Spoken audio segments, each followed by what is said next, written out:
Hello there. I thought I'd do a little recording, but quite short.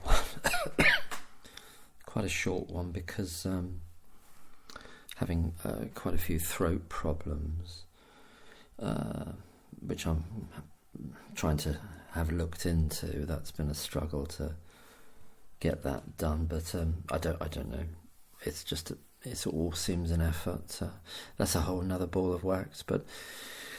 I watched a couple of videos, I've watched a few videos today. I just watched, more recently, Nurse Jenny, Don't Be a Neville, as in Neville Chamberlain, I guess. There's a picture of Neville Chamberlain there, and it's very, very inspiring video from Jenny. And Jenny's doing definitely some dot connecting, I think the phrase is, connecting dots. Because there's a sort of, what would you call it, kind of not a hinterland, but a sort of, there's a lot of stuff underneath what's happened to Lucy Letby. That's the tragic story that's on top of this. Underneath it is so much else that almost, if not made that happen, prepared the ground for it to happen. And to happen again, potentially. And again and again. And that reminds me of Callie Solomon Sounds' video about a 50-minute video about... let me pause a minute. My memory's going a bit. How do I pause it? Beverley Allitt. I couldn't think. It's just a nominal dysphasia. Just when you can't remember names, sometimes you get a glitch, don't you? But anyway, so yeah, Callie's video about Beverley Allitt, and yeah, I don't buy this idea of what the SIO in that particular case.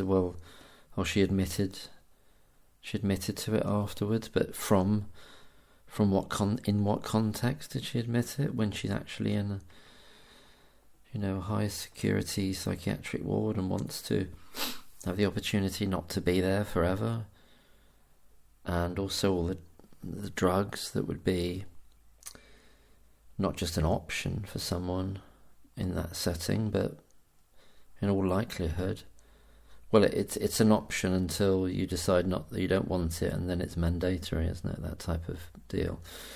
But that was a very interesting video. I don't know that much about, or next to nothing about the Beverley Allitt case, if you want to call it a case, but the story, the reality of it. But it wouldn't surprise me at all if she was innocent. I don't know if she is or isn't, but there was some. Yeah, that was a very interesting video, and then one by there's so many. I'm just talking about one particularly to do that's talking about around this kind of theme, of miscarriage of justice. Watched another one from Callie tonight about the leaks that Peter Alston has been writing about, and the imbalance between defence and prosecution, so that the prosecution can effectively, if I've understood it correctly, cherry pick from the total wealth of things they can choose, and if they don't actively, quote unquote, use it in the prosecution, then the defence can't access it, even though it might be potentially exculpatory. So that's a further, what seems to me to be a stark imbalance, that they can effectively, the prosecution now, silo off whole areas from the defence, from the potential access by the defence to that information, to then build a case for defence. I hope that makes sense. It made sense in my head when I said it. I'm just looking back here through things I've reposted, and obviously I'm watching Lucy Letby Analysis. Good to see Dr. Jonathan Moore.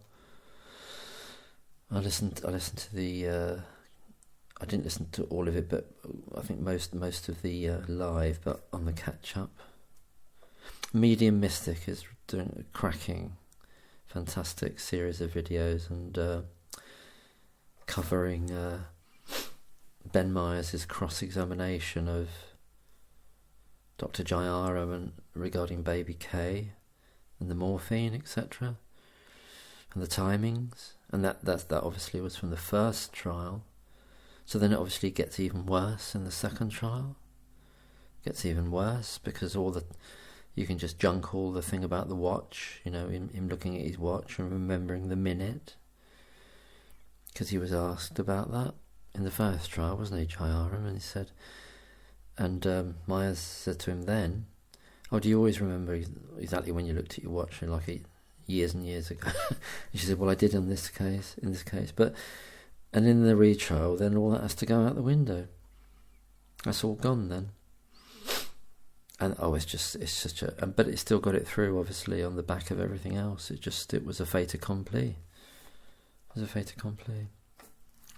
My voice is going a bit now. It's not a voice problem. It's a throat problem.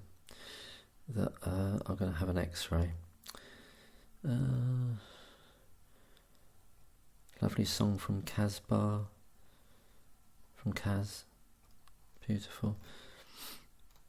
And I'm watching Amanda Amble's channel as well, and all the ones on the consortium of misfits. Gosh, we're up to 365 subscribers. That's good, isn't it? Excuse me. So with that, yeah, so that's lovely.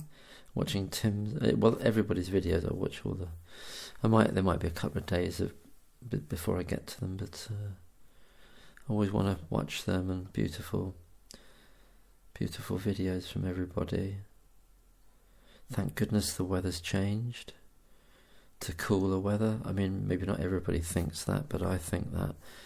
I found it very, very kind of disturbing, almost, that heat and the lack of rain and that drought, although it still hasn't begun to catch up rain-wise.